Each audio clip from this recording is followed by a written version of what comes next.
Halo semuanya, Assalamualaikum warahmatullahi wabarakatuh. Apa kabar semuanya? Kembali dengan saya Dani Sitompul. Kita akan melanjutkan video kita dan pembahasan kita mengenai pendidikan entrepreneurship yang dari E1, E2, E3, E4 dan sekarang ini kalian di E5 akan menjalankan yang namanya bisnis kalian agar pada akhirnya guys growing and sustainable gitu kan. Nah, di dalam materi kita pada hari ini kita akan membahas sebenarnya apakah kalian venture-nya kalian itu sudah berada pada track yang benar, arah yang benar, direction yang benar. Yang pada akhirnya yang kami harapkan pada pertemuan di E5 ini, keseluruhan satu semester ini, kalian pada akhirnya memang mendapatkan jawaban yang kalian inginkan untuk venture-nya kalian. Sebenarnya kalian ingin customer-nya siapa?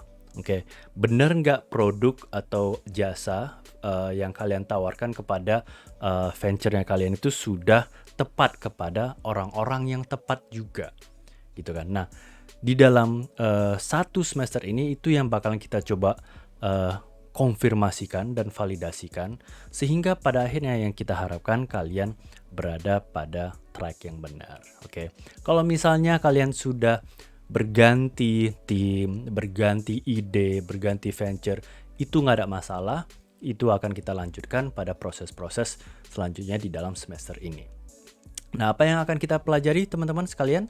Mulai dari minggu ini yang bakalan kita bahas lebih banyak adalah bagaimana kita mengetahui peluang-peluang pasar kita itu apa saja, sehingga pada akhirnya benar nggak sih venture saya ini sudah berada di pasar yang semestinya. Oke, atau mungkin harus kita lakukan pivot, atau harus kita lakukan yang namanya mengideasi kembali dan sebagainya. Itu akan kita bahas sepanjang satu semester ini dan diawali dengan pelajaran atau pertemuan kita yang hari ini pula. Nah, apa yang akan kita bahas teman-teman sekalian? Nah, kita akan bahas sebenarnya apakah kalian di dalam venture-nya kalian sekarang ini, are you running in the right direction? Apakah kalian memang berada dan berlari di arah yang benar, gitu kan? Karena yang kami khawatirkan atau semua ya para pembimbing, mentor kalian dan sebagainya yang kami khawatirkan adalah kalian sudah capek-capek membuka atau startup venture-nya kalian, rupanya pasar kalian salah, customer segmentnya kalian tidak tepat. Oke, sehingga pada akhirnya arah atau jalan yang kalian pilih itu bukan membuat kalian sukses, tapi justru akan membuat kalian ke lubang yang lebih dalam lagi. Nah, itu bakalan kita bahas guys, apalagi di dalam pertemuan hari ini. Are you running in the right direction? Oke, ini bakalan kita bahas teman-teman sekalian sepanjang satu semester ini. Oke, jadi sebenarnya walaupun nanti teorinya sedikit, yang akan kalian lakukan ada memvalidasi. Kembali lagi seperti itu, teman-teman sekalian. Nah, beberapa learning objective guys untuk hari ini antara lain pertama ya, kalian mahasiswa mengetahui benar-benar arah perkembangan venture yang kalian lakukan, yang kalian dirikan. Sejak dari E3 menjalankan inovasinya di E4, dan sekarang ini seharusnya gimana ya caranya Pak supaya saya itu lebih sustainable, supaya saya bisa growing, supaya pasar saya itu bukan itu saja atau customer saya itu bukan itu saja. Tenang saja, kepada venture-venture yang juga baru berubah, idenya berubah atau anggota timnya berubah, itu tidak masalah. Ini bisa dipakai sepanjang timnya kalian ada, atau bahkan sendirian pun nggak masalah, atau bahkan bisnis keluarga. Nah, nomor 2, mahasiswa memahami sebenarnya peluang pasar yang ada. Ingat teman-teman sekalian, peluang pasar itu sebenarnya banyak sekali. Misalnya kayak bisnis kopi yang sekarang ini lagi semarak ya kan, kafe kopi ada banyak sekali. Hampir mungkin ya setiap sudut jalan kita bisa temukan ada sebuah kafe kopi yang baru dan sebagainya. Tentunya sebenarnya kenapa ada yang bertahan dan ada yang tidak bertahan, salah satunya adalah si bisnis-bisnis atau venture-venture yang bertahan itu dia menemukan pasar dia itu di mana. Peluang dia itu dapat dia identifikasi dengan tepat. Oke. Nomor 3, mahasiswa memahami peluang pasar yang akan datang. Oke. Bukan memprediksi, teman-teman. Tapi justru lebih kepada memahami peluang-peluang pasar yang kedepannya itu bakalan seperti apa. Contohnya kan seperti yang kita tahu ya sekarang ini, zamannya digitalisasi, teknologi, ya kan, dimana mungkin semua pengerjaan-pengerjaan atau cara-cara kita yang lama sudah lebih go digital, ya kan, cara kita berbelanja, cara kita berhubungan sama orang lain dan sebagainya itu mengalami perubahan-perubahan, sehingga kita sebagai si entrepreneur justru harus beradaptasi. Nah, gimana caranya itu bisa dilakukan? Nah, ini yang bakalan kita coba sepanjang 1 semester ini. Nomor 4, mahasiswa mendeskripsikan peluang dan tantangan yang sudah dihadapi dan akan dihadapi gitu. Jadi harapan kami di Departemen Entrepreneurship adalah kalian betul-betul paham, bisa mendeskripsikan, oh peluang kami ini seperti ini Pak, pasar kami adalah ini, dan kedepannya peluangnya itu bakalan growing atau tumbuh atau bakalan lebih besar lagi. Kenapa? Karena itu juga yang misalnya akan dilihat oleh stakeholder atau para investor yang saya rasa juga kalian sudah bertanya-tanya, Pak gimana ya cara yang bisa mendapatkan investor? Nah kalau misalnya investor aja tidak lihat ada suatu peluang di pasar yang kalian coba ambil, mereka tidak akan tertarik. Nah makanya kalian harus bisa mendeskripsikan peluang-peluang tersebut, tantangan-tantangannya itu apa, dan pada akhirnya oke, apa yang bisa saya lakukan, apa yang bisa venture saya lakukan. Seperti itu teman-teman. Jadi sepanjang semester ini itulah yang akan kita langsung hadapi, lakukan, kembali lagi beriterasi seperti itu lagi. Oke. Ini bukan perjalanan yang singkat, ini bakalan perjalanan yang mungkin bakalan naik turun, berputar-putar dan sebagainya, tapi itulah memang caranya entrepreneurship itu berjalan, guys. Bukan sebuah garis lurus dari bawah ke atas, tapi dia lika-likunya tuh banyak sekali. Oke, so let's get into it. Yang pertama saya ingin menjelaskan ya teman-teman sekalian supaya kalian paham nih. Oke, tentunya kalian tahu kalau kita berlari, ya kan? Kalau kita pikir secara sederhana sebenarnya berlari itu gampang ya lari. Tinggal saya ayunkan kaki saya terus menerus sehingga saya bisa melangkah lebih cepat dan sebagainya. Gampang, oke. Kalau memang kita menganggapnya sebagai suatu kegiatan yang sederhana, oke. Semua orang bisa lakukan. Anak kecil pun bisa lakukan lari ini sendiri ya kan. Tapi bagi seseorang yang menghadapi atau membuat berlari ini sesuatu kegiatan yang lebih profesional atau lebih serius dan sebagainya, dia banyak sekali yang harus dia lakukan. Termasuk apa? Termasuk latihan. Oke, ingat, kalau misalnya orang ingin lebih hebat, lebih kuat, lebih cepat dan sebagainya daripada orang-orang lainnya, bukan hanya bakat yang bisa membantu dia, tapi dengan latihan. Berlari, misalnya, seperti yang kalian lihat di layar kalian sekarang ini. Berlari itu gampang kegiatannya. Tapi untuk serius berlari, untuk bisa menang dalam suatu perlombaan, untuk menjadi atlet profesional yang mendapatkan medali emas, menang dan sebagainya, tentunya ada latihan-latihan yang dia bisa lakukan sehingga dia itu pada akhirnya paham benar bagaimana dia bisa sukses. Tentunya juga di saat pun dia apakah itu larinya biasa-biasa saja atau menjadi seorang atlet profesional, rintangan pun banyak. Ya kan?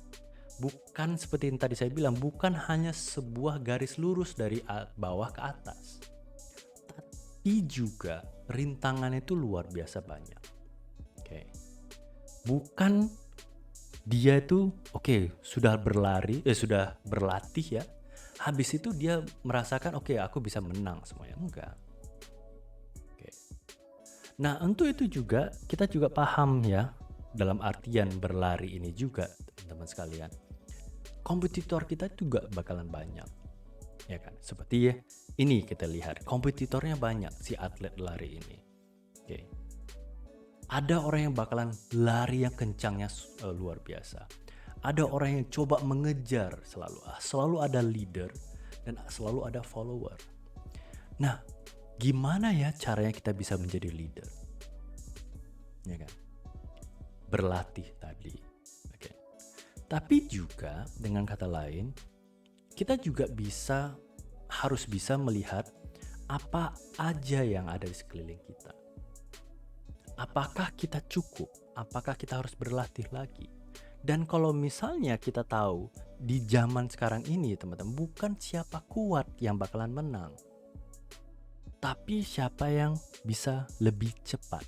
Bukan hanya lebih cepat menggapai si customernya siapa, mengidentifikasi peluangnya siapa, tapi juga cara dia deliver, cara dia beradaptasi, cara dia bisa berubah, dan pada akhirnya cara dia bisa kira-kira dari apa yang ada sekarang ini, peluang kedepannya itu apa? Siapa yang lebih cepat dia menangkap itu, dia bakalan menjadi leader.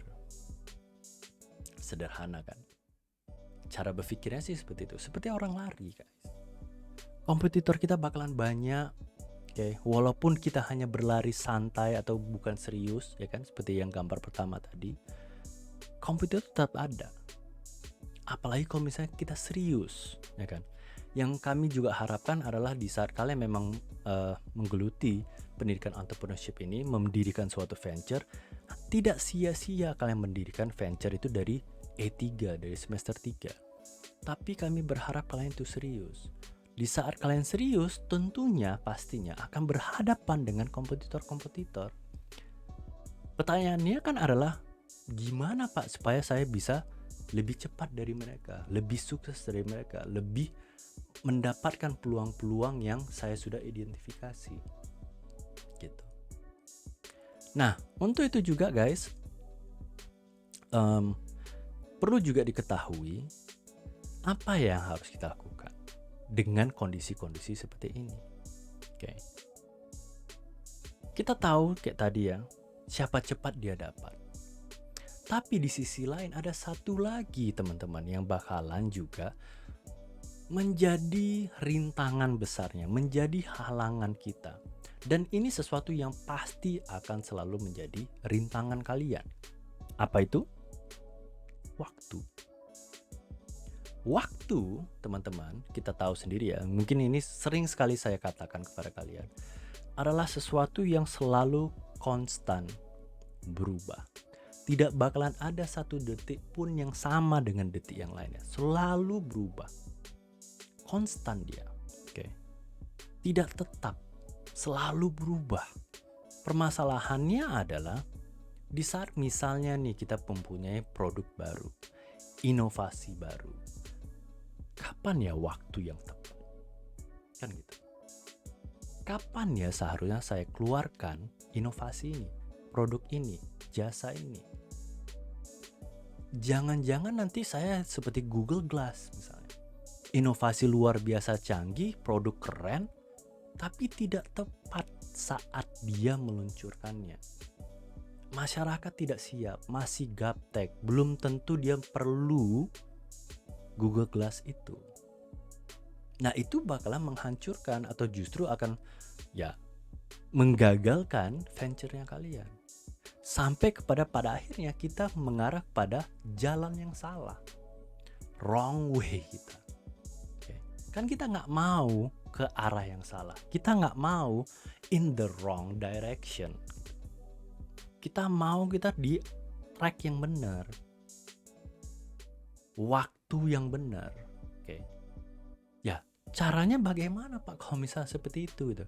Kalau misalnya saya punya ide hebat, saya punya ide yang keren Pak, kapan seharusnya saya bisa luncurkan itu? Nah, makanya teman-teman sekalian, perlu sekali, perlu sekali kalian harus bisa mengidentifikasi peluang-peluang pasar dengan tepat. If you are not pursuing a valuable market opportunity or not playing in the right field, kalian buang-buang waktu. Kalau kalian tidak melihat peluang pasar dengan tepat, ya kan?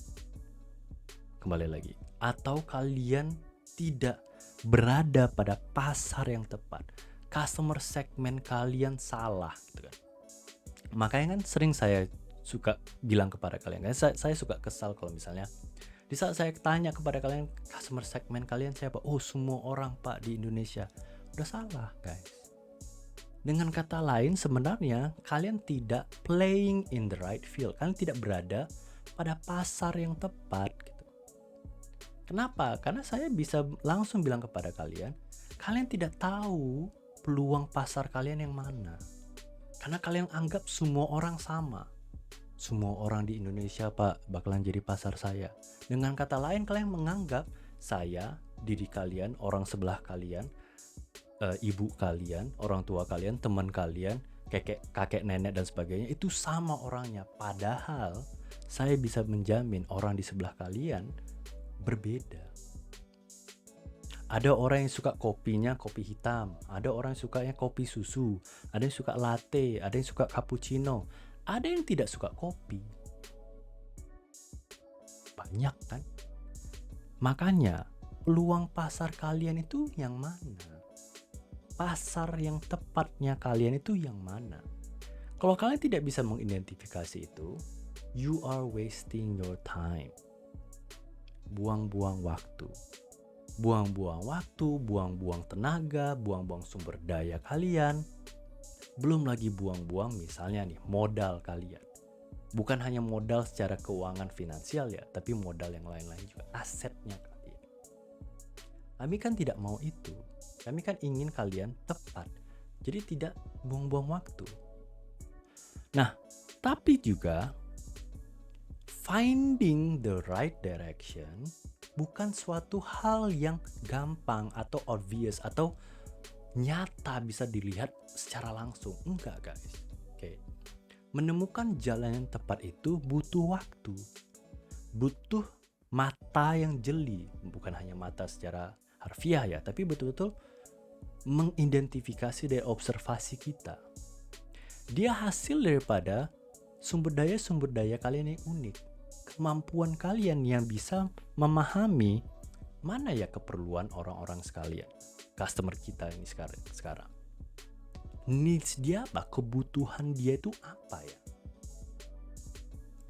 Kayak tadi yang saya bilang. Ada orang yang sukanya kopinya kopi hitam. Ada yang sukanya kopi susu. Ada yang suka latte, ada yang sukanya cappuccino dan sebagainya. Ada juga yang tidak suka kopi. Different sets of customer. Yang mana customer yang potensialnya kalian? Market kalian yang potensi itu yang mana? Tentunya guys, supaya kalian bisa memahami ya, yang kita bakalan pilih bukan hanya peluang pasar yang sangat tepat, bukan itu juga. Oke. Tapi peluang pasar yang pada akhirnya bisa berkembang. Jadi bukan itu melulu yang dia minta. Kita tahu ini bakalan bisa berkembang lebih banyak lagi.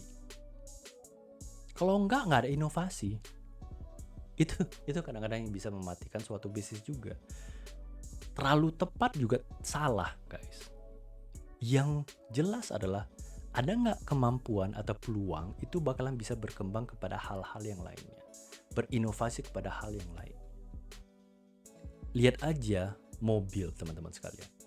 Awalannya dari sebuah roda jadi kereta kuda, tiba-tiba jadi mobil yang pertama yang masih pakai mungkin rodanya masih roda kayu. ya kan? Habis itu berkembang lagi, habis itu berkembang kayak Toyota, berkembang lagi sekarang ini, dan sekarang ini ada Tesla dan sebagainya.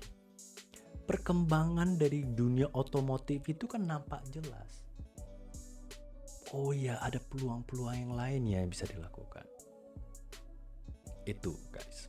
Oke. Nah, makanya teman-teman sekalian, memang ini sebuah lomba, seperti yang tadi contoh berlari tadi. Berlomba siapa cepat dia dapat. Oke. Cepatnya itu bukan hanya soal dia duluan ke pasar itu, tapi cepatnya itu juga beradaptasi, ya kan, berinovasi, tanggap, ya kan, supaya kita bisa lebih unggul dibandingkan sama venture-venture yang lain atau komputer-komputer yang lain. Tapi make sure hal ini duluan guys. Kalian harus pastikan ini duluan. Apakah kalian di saat kalian ingin cepat itu, apakah kalian memang sudah berada pada the right direction, arah yang benar? Kalian harus pastikan itu dulu teman-teman. Jangan sampai kalian salah arah atau salah jalan.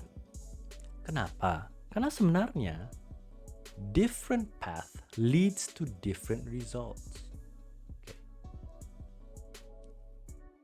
Arah yang lain, jalan yang lain, itu bakalan menghasilkan hasil yang berbeda. Sama-sama mendirikan kafe kopi. Satu memilih jalur misalnya nih ya, jalur kepada sasaran yang lebih orang-orang di kota. Ada orang yang ambil ke jalur yang orang-orang tinggal di desa, atau di pinggir kota, atau orang mahasiswa dan sebagainya. Hasilnya bakalan berbeda. Nah, produk atau jasa atau apapun itu, barang atau jasa ya, yang kita berikan sudah tepat gak kepada orang-orang tersebut gitu. Sudah kita observasi tidak? Karena kembali lagi, different path leads to different results. Jangan anggap bahwasan karena aku semua produk aku ada semua Pak. Kopi hitam, latte, kopi susu aren, ya kan, cappuccino. Aku sebarkan ke semua Pak. Mau itu kota, mau itu desa, mau itu pinggir jalan, mau dan sebagainya. Belum tentu orang-orang desa suka latte, cappuccino, frappuccino dan sebagainya itu. Mungkin mereka sukanya hanya kopi hitam, misalnya seperti itu. Makanya kalian harus betul-betul tahu, market opportunities differ in their value creation potential. Okay. Value yang kita berikan kepada calon customer kita, kepada market kita, itu bakalan bisa berbeda-beda guys. Harus sesuai value-nya. Nilainya itu harus sesuai dengan si market kita. Kalau nggak, kembali lagi, mereka nggak butuh. Di saat mereka tidak butuh, apa yang terjadi? Mereka tidak akan beli. Seharusnya, teman-teman sekalian, your market choice imprints your venture. Imprints itu ngecap gitu. Termindset orang. Oh, kalau misalnya nih ya, Starbucks misalnya. Oh iya, langsung kebayangkan orang-orang yang beli Starbucks itu orang-orang seperti apa. Benar nggak? Ya kan? Terbayang sama kalian, oh ya, orang-orang yang beli Starbucks harus seperti ini. Terimprint dia produk Starbucks, orang yang beli. Bayangkan misalnya nih, kopi kenangan, janji jiwa dan sebagainya. Terbayang kita, oh iya, yang beli adalah orang-orang seperti ini. Warkop misalnya, ya kan, warung kopi juga, ada kopi juga dia. Terbayang juga kita market choice dia, siapa pasar dia. Nah makanya saya bilang tadi, market choice imprints your venture. Okay. Jadi kalau misalnya kalian, oke Pak, kami ini kopi yang mewah Pak, misalnya seperti itu ya. Gitu. Kami mau bersaing sama Starbucks, sama Max Coffee, sama Coffee Bean dan sebagainya. Tapi yang kalian pilih marketnya rupanya market maaf kata ya misalnya, di masyarakat menengah ke bawah misalnya, di desa dan sebagainya. Siapa yang bisa beli kopi seharga 40.000, 50.000? Dapatkan. Oke. Nah, selanjutnya, saya berharap memang kalian sudah memikirkan hal ini. Have you been asking yourself beberapa pertanyaan-pertanyaan berikut ini, teman-teman. Pertama, how can I identify opportunities? Ya kan? Pernah nggak kalian tanya kepada diri kalian, Pak, jadi sebenarnya gimana sih caranya saya bisa mengidentifikasi peluang-peluang itu? Gitu. Saya rasa banyak yang bertanya hal ini. Oke. Nomor 2, dari semua yang coba saya observasi misalnya, ada nggak kira-kira yang luput dari observasi saya? Dari observasi teman-teman saya. Ya kan? How do I know what's the most valuable option? Oke. Gimana caranya Pak saya tahu peluang yang paling berpotensi itu yang mana Pak? Dari semua observasi saya telah mengidentifikasi ada beberapa pasar Pak yang bisa berpeluang produk saya ini bisa saya jualkan kepada mereka. Oke. Ya kan? Mana yang tepat Pak? Ya kan? Itu kan pernah juga jadi pertanyaan kalian gitu. Terus dari semua peluang-peluang ada, tentunya teman-teman sekalian, nggak semuanya itu bisa berjalan. Nah, gimana caranya saya dan teman-teman satu tim saya itu bisa let go kepada yang peluang-peluang yang mungkin tidak punya potensi yang begitu besar. Karena bakalan selalu ada di dalam tim misalnya kan, satu suka A, satu suka B, satu suka C. Satu maunya marketnya ini, satu maunya marketnya B, satu maunya marketnya C dan sebagainya. Nah kalian harus bisa, oke, yang mana yang paling berpotensi? Dan yang lain itu harus diapain Pak? Kan itu. Dan nomor 5, pertanyaan yang seharusnya kalian coba pertanyakan, atau Pak, apakah memang bisa saya ambil beberapa peluang-peluang pasar itu dan kami coba jalankan secara paralel, secara bersamaan, gitu kan? Ada yang suka pasarnya ini, enggak guys, ini seharusnya pasar kopi kita ini kepada orang-orang yang kaya doang, karena di situ mereka lagi banyak-banyaknya, mereka maunya kan nongkrong, ya kan, duit mereka banyak, mereka pasti mau untuk ngambil beli kopi seharga 50.000 misalnya seperti itu. Cepat balik modal kita segala macam lah, ya kan. Satu lagi mungkin bilang enggak, jangan situ, masih sedikit orang-orang mewah. Kenapa kita nggak ambil pasar yang lebih menengah, tapi mereka lebih banyak daripada orang-orang yang ke atas itu. Nah, atau coba kita dua-dua dan sebagainya. Itu bisa tidak? Boleh tidak? Baik tidak bagi venture kita? Itu kan juga pernah jadi pertanyaan kalian. Saya masih ingat ada beberapa orang yang juga tanya seperti itu. Nah makanya teman-teman sekalian, kita bakalan belajar sebenarnya mengenai yang namanya Market Opportunity Navigator. Oke. Kita betul-betul memakai suatu tools ini, model ini, supaya kita bisa mendapatkan, peluang saya ada beberapa, peluang mana yang bakalan paling potensi, peluang mana yang harus saya kejar, atau seperti tadi, apakah semua peluang itu harus saya kejar, misalnya seperti itu. Nah, gunanya memang Market Opportunity Navigator ini, teman-teman sekalian, adalah pada akhirnya kalian kembali ke jalan yang benar. Kalian kembali kepada track yang benar, mungkin kepada yang kalian impikan pada saat E3 kemarin. Harapannya seperti itu, ya kan? Nggak bisa kita pungkirin dengan banyaknya ilmu yang kalian dapat sepanjang ini ya, mau itu dari prodi kalian, mau itu dari seminar-seminar entrepreneurship, maupun juga dari kependidikan entrepreneurship yang kalian. Banyak sekali yang harus kalian olah dan masukkan ke dalam diri kalian dan venture yang kalian. Bisa jadi berubah yang kalian impikan dan sebagainya. Dan nggak bisa dipungkiri itu selalu bakalan terjadi teman-teman. Nah, market opportunity navigator ini akan kembalikan kalian kepada status awal kalian dan bergerak dari sana. Oke. Nanti saya bakalan lihatkan kepada kalian kenapa ini bakalan sangat membantu. The market opportunity navigator will support your market choice. Tools ini di saat kita akan pakai, teman-teman, akan betul-betul mendefinisikan, oke, pasar kita yang ini ya. Ini yang paling berpotensi. Oke. Ini yang paling akan bernilai bagi kita. Peluang-peluang pasarnya banyak, luas. Oke. Bukan hanya itu doang yang bisa kita lakukan. Oke.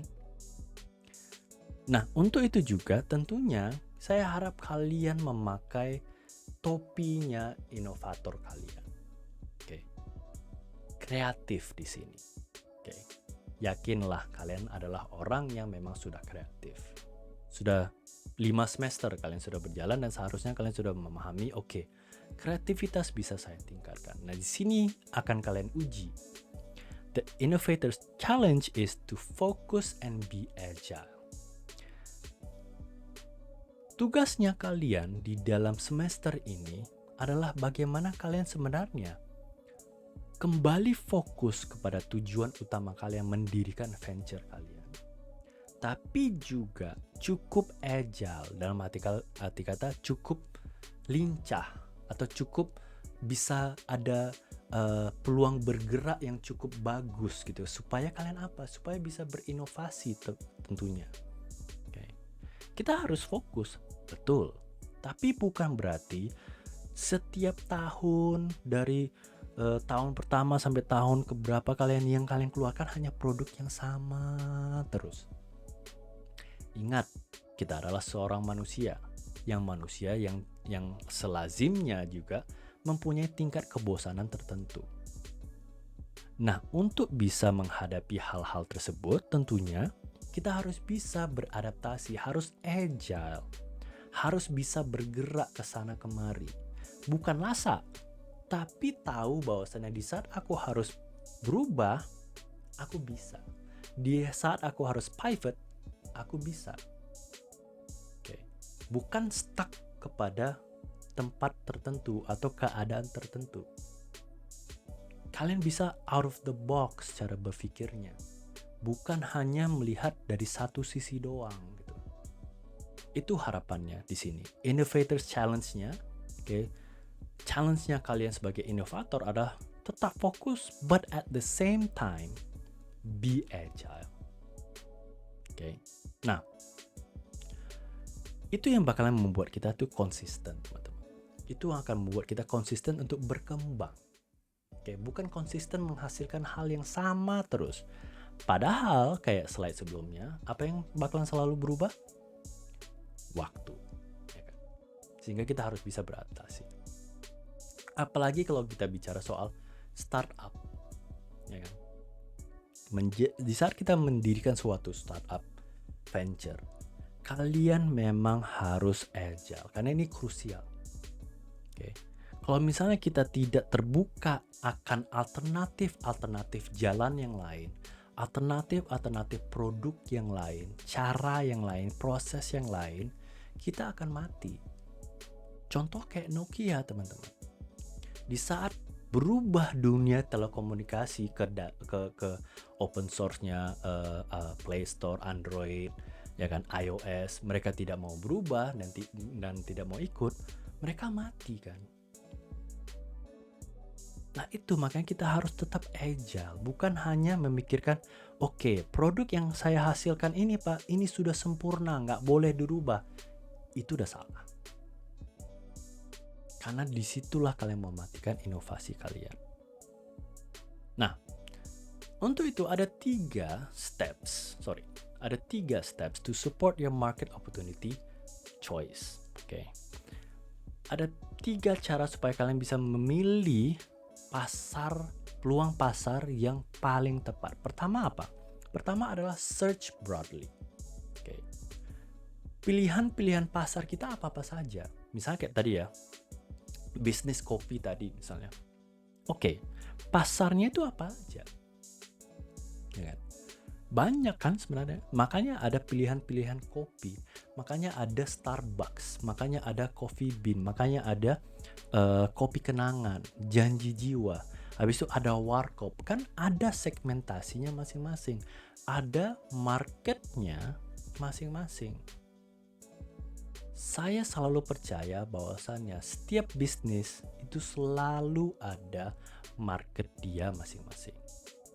Sering kita dengarkan bahwasannya rezeki itu nggak akan kemana, sudah ada itu, memang sudah diplot dan sebagainya. Memang customer orang bakalan sudah ada masing-masing, tinggal kita jeli yang mana ya market kita, yang mana saja. Okay. Sorry. Nah, habis itu setelah kita mengetahui apa saja nih market-marketnya kita, okay, kita harus assess, harus kita analisa market mana yang paling menghasilkan, yang bakalan bisa menghasilkan lebih banyak, yang peluangnya lebih atraktif. Okay. Tentunya yang bakalan kita harus pilih yang kemungkinan besarnya itu ke depannya itu bisa berkembang.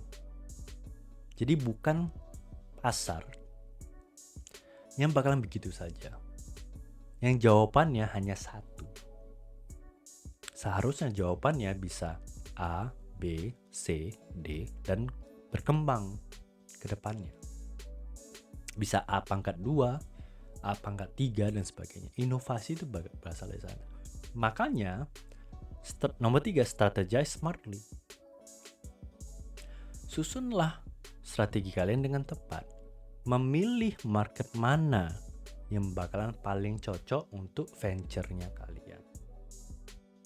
Okay. Ingat, bukan harus fokus kepada satu customer segment doang. Bukan itu, guys. Kalian harus mengetahui customer segment itu yang mana saja yang paling tepat. Oke. Sehingga kita cukup agile kayak tadi saya bilang, ya kan. Jadi kalian harus bisa memahami pilihan-pilihan market kalian itu yang mana-mana saja. Berapa banyak. Jangan hanya satu, guys. Bisa 2, bisa 3, bisa 4, 5, atau bahkan berapapun. Habis itu setiap market itu harus kalian analisa, observasikan. Suka nggak mereka dengan produk kita? Kemungkinan produk kita berkembang di dalam market itu bagaimana? Bisa tidak? Okay. Recognizing patterns, pola-polanya sama nggak dengan satu market dengan market yang lain, pasar dengan pasar yang lainnya? Kalau bisa, mirip gitu kan. Yang tidak mirip tinggal kita buang. Sehingga pada akhirnya kita bisa betul-betul tahu, oke, strategi yang bakalan kita coba bangun adalah seperti ini. Jadi, pada dasarnya teman-teman sekalian, before you can develop your technology, mengembangkan teknologi kalian, mengembangkan produk kalian, menginovasikan produk kalian, kalian tiba-tiba harus membuat hak cipta, hak paten dan sebagainya, atau buru-buru untuk merekrut karyawan baru, ya kan? Atau mencari investor, atau betul-betul membrandingkan namanya kalian, sampai betul-betul membuat suatu strategi pemasaran. Kalian harus betul-betul mengetahui yang mana sih menjadi peluang pasar kalian yang paling berpotensi. Sebelum itu, jangan lakukan yang ini dulu. Nggak perlu kalian inovasikan buru-buru dulu. Betul nggak kalian sudah memiliki atau sudah berada di market yang pas? Okay. Make sure to apply the market opportunity navigator and design your agile focus strategy. Okay. Nah, dua hal ini, market opportunity navigator and the agile focus strategy, itu akan mensupport decision making-nya kalian. Oke. pengambilan keputusan di dalam venture kalian akan terbantu dengan tools 2 tadi. Oke. Kalian bakalan ada establish share language yang sama atau bahasa yang sama. Karena ini juga salah satu, mungkin ini selalu kalian bisa merasakan kepada teman-teman kalian yang lain. Kok dia kayaknya nggak pas ya sama aku? Gitu. Visi dia dengan visi aku kok berbeda ya? Apa yang dia pikirkan dengan apa yang saya pikirkan kok berbeda ya? Padahal kalian di dalam venture yang sama. Nah, dengan market opportunity analisis ini dan juga fokus strategi ini, kalian bisa pada akhirnya betul-betul mengetahui atau betul-betul pada bahasa yang sama. Dan pada akhirnya bisa memberikan kalian peluang-peluang guidance yang ke depan seperti apa. Oke. Nah, kita sudah belajar soal business model Canvas, value proposition Canvas. Kita tahu juga Lean Startup oleh Eric Weiss dan juga Steve Blank. Oke. Business model Canvas itu oleh Alexander Osterwalder. Kita selalu konsisten menggunakan ini. Nah, market opportunity navigator ini itu bakalan menjadi gigi tambahan kalian supaya rodanya venture kalian itu bisa bergerak dengan maksimal. Oke. Jadi bukan satu dengan yang lainnya itu pisah-pisah, guys. Enggak. Ini saling berhubungan dari Lean Startup dengan BMC dan VPC dan juga dengan market opportunity navigatornya ini. Kita sudah belajar business model Canvas, value proposition design, dan kita juga sudah mengetahui Lean Startup itu seperti apa.